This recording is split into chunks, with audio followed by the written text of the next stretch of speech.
C'est parti, là. Tant pis pour vous, vous pensiez que c'était terminé, mais non. Permettez-moi, à mon tour, comme Yves Gégaud, de saluer vos camarades de l'autre horizon et que vous leur réserviez un vaste standing ovation. Ce sont les 300 ou 400 qui sont à l'extérieur depuis ce matin.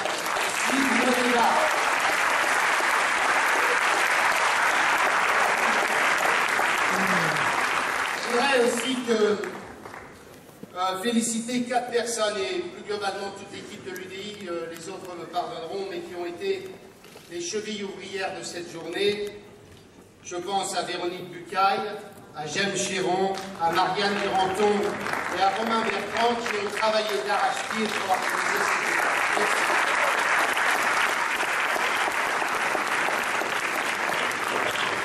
Alors mes chers amis, c'est en effet, comme le disait Yves tout à l'heure et comme nous l'avons tous dit, c'est un vrai bonheur de nous retrouver aussi nombreux pour ce premier Conseil national que nous allons essayer de rythmer sur le rythme d'environ un tous les 3 mois ou un par trimestre.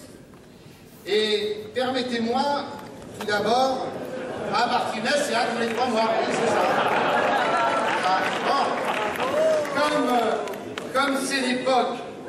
Comme c'est l'époque du mariage, pour tous, je voudrais tout d'abord, mes chers amis, vous donner des nouvelles du nôtre.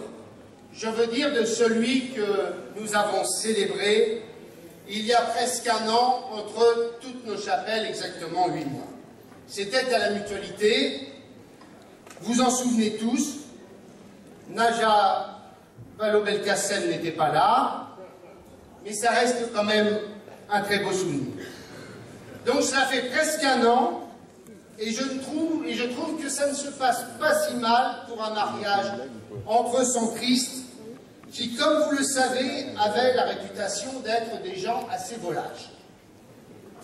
Qu'est-ce qui me fait dire que cette première année est positive? D'abord, je constate que les réunions de famille se passent bien, en tout cas de ce que j'en vois chaque semaine à Paris ou dans mes déplacements. Secondo, je trouve que nous avons quasiment aucune divergence de fond, et lorsque nous avons élaboré et construit ces orientations en matière économique et fiscale, nous avons travaillé dans un esprit où, grosso modo, c'était à la marge que nous avions des différences. Nous parlons très souvent, j'allais dire tout le temps, de la même voix. Je crois que l'une des raisons de la réussite de notre famille recomposée, c'est aussi que chacun a pu préserver son indépendance, son jardin secret, j'allais dire.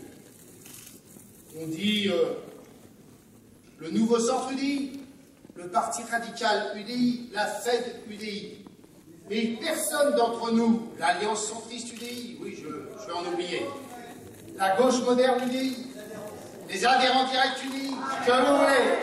Eh bien, ce que je constate, c'est que plus personne n'évoquerait son petit jardin secret, sans rappeler que désormais nous formons une même et unique famille, et vous en êtes le symbole aujourd'hui.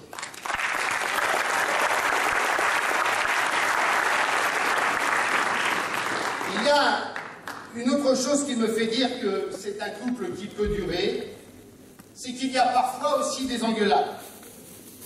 Ici, parce qu'un radical n'a pas compris qu'il n'était plus un célibataire endurci, mais un jeune marié, qu'il ne devait pas laisser sa jeune épouse toute seule à la maison.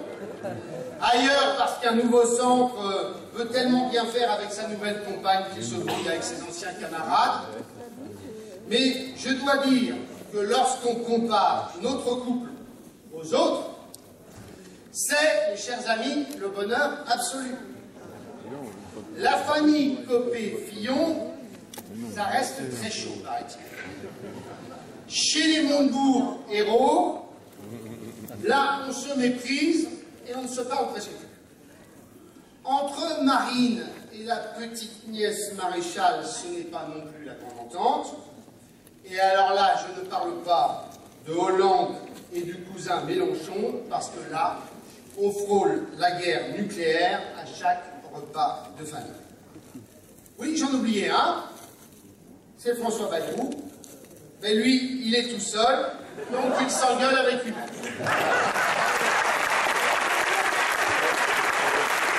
Alors, à côté de tout ça, à côté de tant de rivalité et surtout de haine, vous voyez, la grande famille UDI est sacrément soudée. C'est l'avantage d'ailleurs quand on se marie sans que ce soit a priori, compte tenu de nos passés respectifs, le grand amour. Au moins, il n'y a pas de terrible désillusion, mais surtout et finalement, le mariage est capable de devenir une longue et belle histoire d'amour, car elle est passée par une longue phase de construction. Au final, j'ai le sentiment que notre UDI commence vraiment à ressembler à quelque chose. Des instances nationales et locales, notre premier Conseil national, 2 groupes parlementaires, un président que tout le monde aime bien, moi le premier,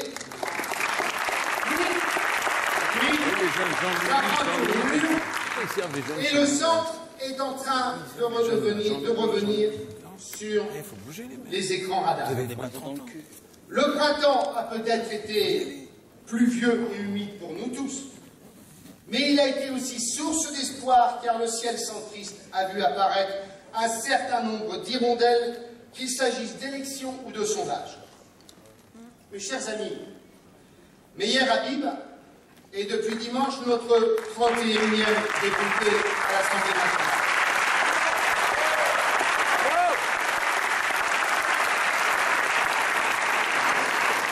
Il a réalisé un remarquable score en Israël, c'est vrai.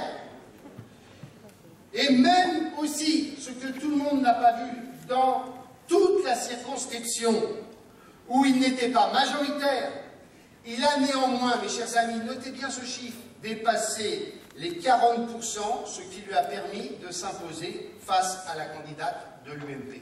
Qui aurait pensé, il y a 8 mois, qu'un candidat issu de la famille centriste puisse quasiment rivaliser avec une candidate de l'UMP? Qui pouvait? Et ce n'est pas tout.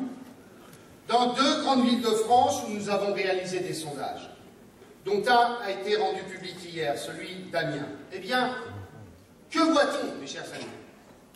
Que les candidats UDI, les candidats UDI s'imposent en primaire au premier tour face à un candidat de l'UMP. Et qu'ils sont, écoutez bien, les seuls à l'emporter au second tour face aux maires socialistes sortants. Oui, l'opposition et l'UMP a besoin de l'UDI pour gagner, et mes chers amis, l'UDI peut gagner sur certaines terres, là où l'UMP ne le peut pas, que chacun entende bien ce message.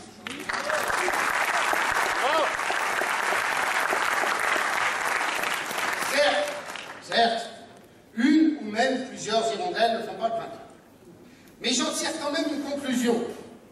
En dépit de notre notoriété, notre image qui reste encore à construire, disons-le nous.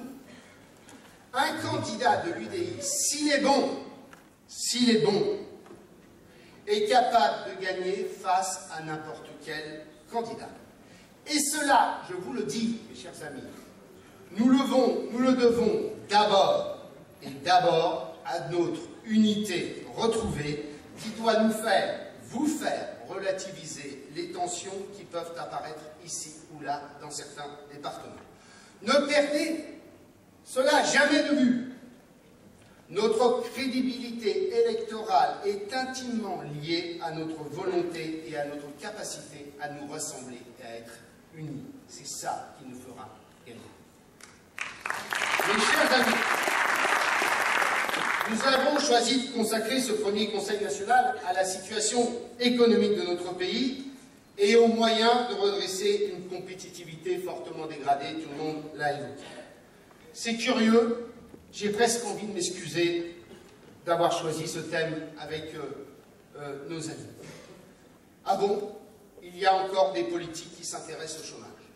Ah bon, il y a encore des politiques qui s'intéressent à l'entreprise et qui se demandent comment améliorer notre commerce extérieur et réduire notre dette. Eh bien oui, aujourd'hui, mes chers amis, nous ne parlerons pas de Jérôme Cahuzac, de Liliane Bettencourt, de Bernard Tapie, de Claude Guéant, mais simplement des moyens de redonner de l'optimisme à nos compatriotes tellement inquiets par la situation de notre économie.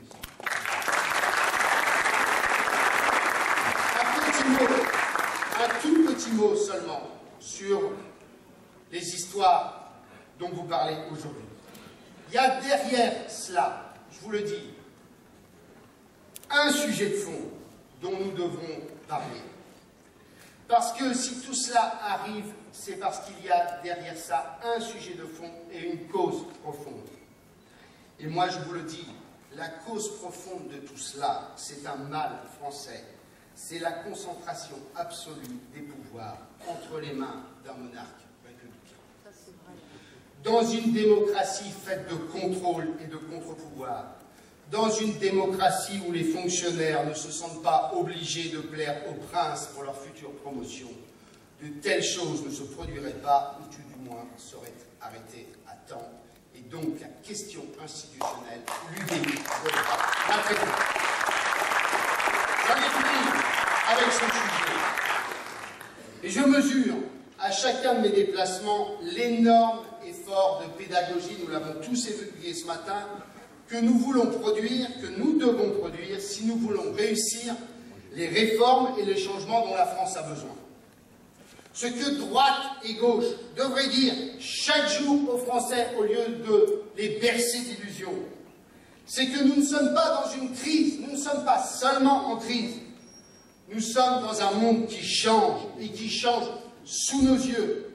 Et ce changement de monde, il n'est pas seulement économique, il est sociétal, il est démographique, il est culturel, il est écologique et bien entendu, il est technologique. Si on veut prendre quelques images, les Qataris ne sont plus les Bédouins de Tintin au pays de l'or noir, ils achètent le PSG et le printemps. On ne fait plus d'opérations bol de riz dans nos écoles pour les petits Chinois. Ce sont eux qui rachètent le Club Med et les Grands Crus de Bordeaux. Les produits made in Corée, ce ne sont plus les t-shirts qui se rétrécissaient au premier lavage, mais des smartphones et des tablettes que nous utilisons chaque jour. Hier, je pensais à ça en écrivant mon discours hier soir. Ma mère me disait, quand je ne finissais pas mon assiette, Hervé pense aux petits Indiens qui meurent de faim. Eh bien aujourd'hui, je dis à mes mômes qui passent leur bac cette année, si vous continuez à empiler les mauvaises notes, vous allez vous faire bouffer vos boulots par les petits Indiens, les petits Chinois, les petits Brésiliens et demain les petits Africains. Et cette situation de profonde mutation comparable à l'émergence de la Renaissance ou de l'ère industrielle, cette situation de clair-obscur avec ses conséquences sur l'emploi et le social, c'est ce qu'on a résumé souvent par la phrase de Gramsci.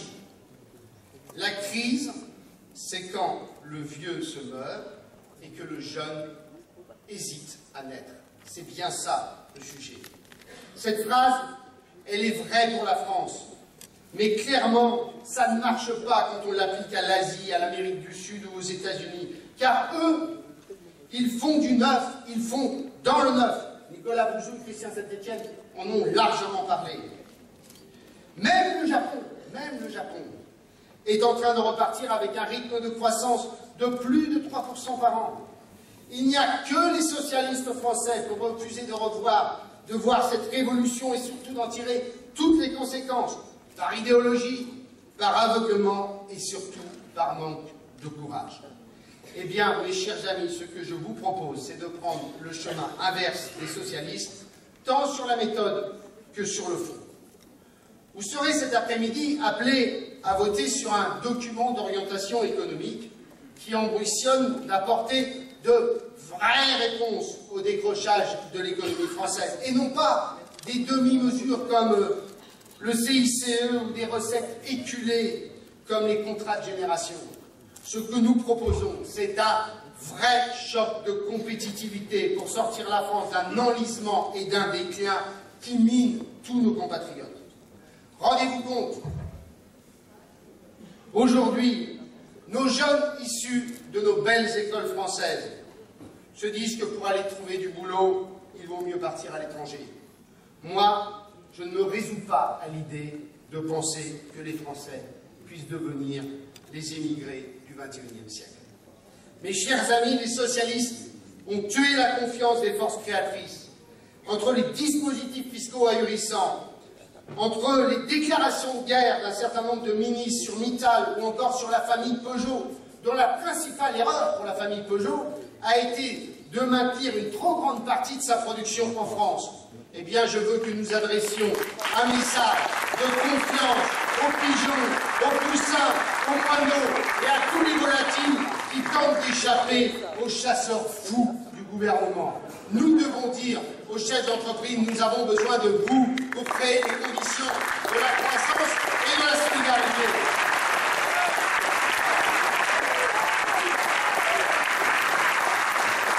Oui, nos mesures, si vous les avez lues, sont parfois brutales. Oui, elles vont parfois vous paraître trop libérales. Mais il y a urgence, car la maison, comme le dit Jean-Louis tous les jours, est en train de brûler. Et qu'est-ce qui est finalement le plus important pour les Français? Travailler 4 heures de plus par semaine pour redresser les compétitivités de l'économie française, comme nous le proposons, et donc lui donner les moyens de recréer massivement de l'emploi, ou c'est se résoudre que chaque mois, on nous annonce 30 000 suppressions de postes. Qu'est-ce qui est le plus important? Moderniser l'État et l'administration avec ses conséquences sur les agents publics, ou constater chaque année que son pouvoir d'achat ou sa liberté sont rognés par des prélèvements confiscatoires? Qu'est-ce qui est le plus important? Assouplir le droit du travail pour faciliter l'embauche et passer d'une logique de protection de l'emploi à une logique de protection des personnes, ou s'arc-bouter sur un droit du licenciement qui laisse les plus fragiles sur le bord de la route et freine la création d'emplois. Alors, mes chers amis, il y a urgence, car même aujourd'hui dans les PME, qui jusqu'alors passaient entre les gouttes, on commence à être touché par la crise et la stagnation. C'est dur à entendre par une famille qui est frappée par le chômage et qui du jour au lendemain s'inquiète de son avenir. Mais il faut revenir aux fondamentaux et dire aux Français que l'économie, comme l'ont dit Christian Saint-Étienne et Nicolas Bouzou, c'est un phénomène de création et de destruction. Un seul exemple pour vous convaincre de cela. On déposait, il y a 25 ans, sa pellicule photo chez le photographe en espérant la récupérer une semaine après. Ensuite, on a eu les Photoshop, on trouvait ça formidable. On récupérait le tirage le jour même de son dépôt. Et aujourd'hui, à part les passionnés de photos, votre appareil, c'est devenu votre téléphone portable.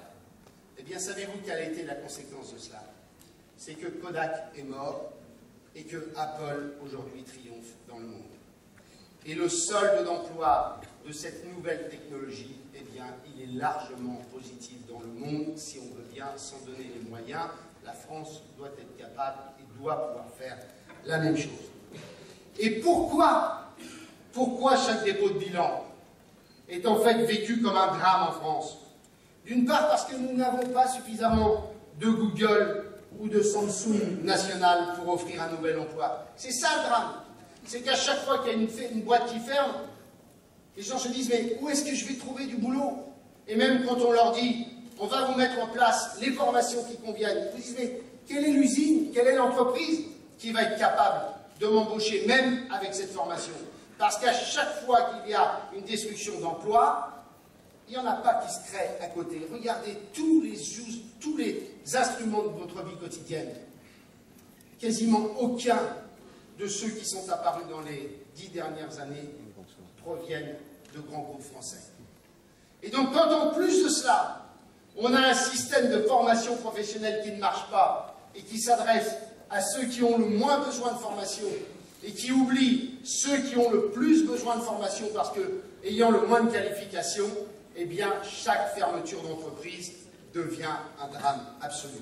C'est pourquoi, avec Jean-Louis Borloo, Nous défendons un système de formation professionnelle enfin efficient, un système qui s'adresse à ceux qui en ont plus besoin, les moins qualifiés et ceux qui sont les plus frappés par les mutations de l'économie. Voilà pourquoi nous considérons qu'on doit passer d'un paritarisme de gestion à un paritarisme stratégique et qu'on doit en finir avec le millefeuille de l'organisation de la formation pour regrouper dans une agence déclinée dans chaque conseil régional le système de formation.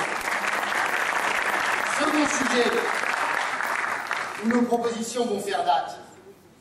Retenez bien les 39 heures et ce choc de compétitivité d'au moins 50 milliards lorsque l'allongement de la durée du travail est couplé avec la TVA compétitivité qui permet d'alléger à la fois massivement le coût du travail et d'améliorer le pouvoir d'achat des salariés par la réduction des cotisations sociales salariales. Comme le dit Jean Arthuis, il faut taxer les produits plutôt que taxer la production quand on est dans une économie globale. Et sur la question des 35 heures, et j'ai été le porte-parole de l'UDF contre les lois Aubry, nous n'avons cessé de dénoncer cette erreur historique à chaque élection. Et à chaque fois, nous n'avons pas eu le courage réellement de remettre en cause cette erreur historique. Et elle est historique parce qu'il n'y a pas un pays en Europe qui travaille 35 heures par semaine. Au minimum 37 heures et la plupart 40 heures. Oui, historiquement, et les socialistes ont raison, le temps de travail est appelé à se réduire. Parce qu'au fur et à mesure de l'accroissement de la productivité, il est logique de donner du temps. Mais on ne peut pas le réduire brutalement et de façon généralisée quand aucun autre pays avec lequel nous sommes en concurrence ne procède à une telle réduction. Ça n'a pas de sens. Alors, reconnaissons-le, la réforme de 2007 à laquelle nous avons participé, puisque nous étions dans la majorité, n'a pas réglé la question. Elle a certes permis d'améliorer le pouvoir d'achat des salariés par le régime des heures supplémentaires. Elle a certes permis de répondre plus facilement à un surcroît d'activité, mais en aucun cas, elle n'a réglé la question du choc de compétitivité qu'a représenté le passage aux 35 heures pour la totalité de l'économie française. Alors oui, mes chers amis, c'est audacieux de dire aux Français qu'on va travailler 4 heures de plus pour le même salaire. Mais très franchement, j'ai retenu cet argument de Jean-Christophe Lagarde. Quand il y a 10 ans, on travaillait 4 heures de plus, est-ce que franchement, la France était un bagne? Est-ce que le bagne, finalement, pour les Français, ce n'est pas plutôt des enfants sans boulot, des chiffres du chômage chaque mois qui sont plus déprimants, des impôts toujours plus élevés et des entreprises qui ferment les unes après les autres? Les Français, j'en suis convaincu, dans leur histoire, ont tellement démontré leur capacité à rebondir qu'ils seront aussi en capacité de rebondir si on veut bien faire œuvre de pédagogie. Et ils l'accepteront, et je vais vous faire plaisir, et ils l'accepteront s'ils ont le sentiment que l'effort qui leur est demandé est couplé avec un vrai effort sur la gestion publique et une exemplarité du politique. Si vous cumulez ces 3 éléments, je suis absolument convaincu que nos compatriotes sont prêts à accepter cet effort pour redresser la compétitivité de l'économie française. Pour sauver les retraites, chers amis, il va falloir travailler davantage de semestres dans la vie active. J'en profite pour dire un mot sur les retraites. Nous défendrons une position extrêmement simple. C'est un régime universel. C'est l'égalité des Français. Et c'est la prise en compte de 2 ou 3 sujets majeurs. C'est la condition des femmes, puisqu'elles ont des interruptions de carrière qui fait qu'avec l'allongement de la période de travail, elles ont des retraites qui sont extrêmement insuffisantes. C'est le minimum vieillesse. Et c'est enfin intégrer autant que possible la question de la pénibilité. Mais je dis à François Hollande, s'il fait l'erreur de préserver tel ou tel régime de retraite, bien les Français n'accepteront pas de faire.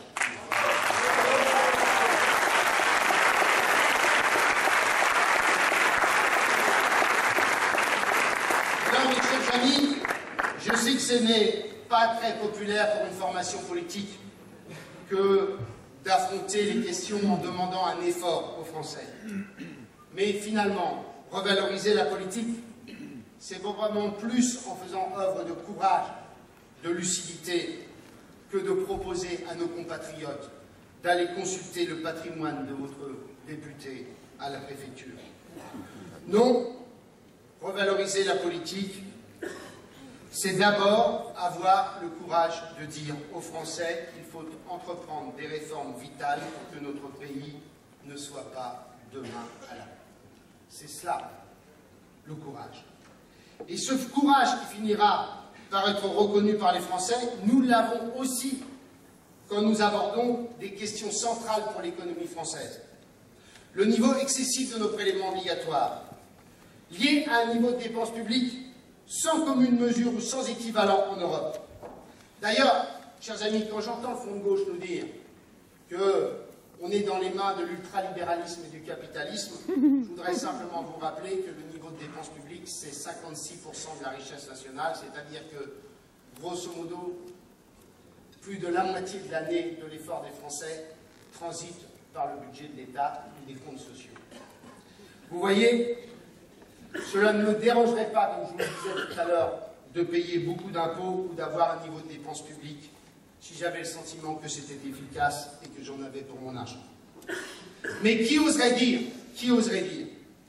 que les autres pays européens sont sous-administrés, que la France souffre moins de précarité et de pauvreté, qu'ils ont une école moins bonne que la nôtre, ces pays européens, ou que leur justice fonctionne moins bien que la nôtre? Personne n'oserait dire cela. Et pourtant, ces pays qui nous environnent ont 3 points, 4 points, 5 points, 7 points de dépenses publiques de moins que nous. L'Australie, dont la dépense publique représente 35% du PIB, soit 21 points de moins que la France, a même le second indice de développement humain au monde. C'est donc que nous avons un vrai problème d'organisation de notre système public et d'efficacité des politiques publiques. Vous avez lu ce que nous proposons. Nous proposons une réorganisation en profondeur du paritarisme. Nous proposons une réorganisation en profondeur des collectivités locales. Et je vous dis, si nous demandons seulement à l'État de faire l'effort, nous n'y arriverons pas. Regardez ce qui s'est passé entre 2007 et 2012. On a supprimé péniblement quelques dizaines de milliers de fonctionnaires quand il s'en créait 30 000 dans les agences nationales et quand il s'en créait 45 000 dans les collectivités locales. Et donc, cet effort, il doit être un effort qui appréhende la totalité de la sphère publique. Mais je vous le dis, c'est possible. Durant les 3 années et demie où j'étais à l'hôtel de Brienne au ministère de la Défense, on a réussi à faire 1,6 milliard d'euros d'économies de fonctionnement. Et je vous donne un seul exemple. Rien qu'en regroupant l'achat de la téléphonie mobile et du mobilier, le ministère de la Défense a fait 50 millions d'euros d'économies. Eh bien, je vous le dis, si on veut s'attaquer à la totalité du sujet, ça n'est pas compliqué de remettre la France dans, grosso modo, la moyenne des pays européens. Alors, mes chers amis, en conclusion, je voudrais simplement vous dire une chose. Ce monde nouveau, trop de Français le voient comme un monde hostile, comme une agression, comme une régression. Eh bien, je veux vous dire, et je veux leur dire, que le recroquevillement, les barricades aux frontières, les herses sur le plage, c'est le déclin garanti. L'histoire de l'humanité nous l'enseigne. Toutes les nations qui se sont refermées sont des sociétés qui ont fini par mourir. Ce monde nouveau, mes chers amis, il est fait pour nous. Des centaines de millions de consommateurs accèdent au rang de classe moyenne et veulent consommer comme nous.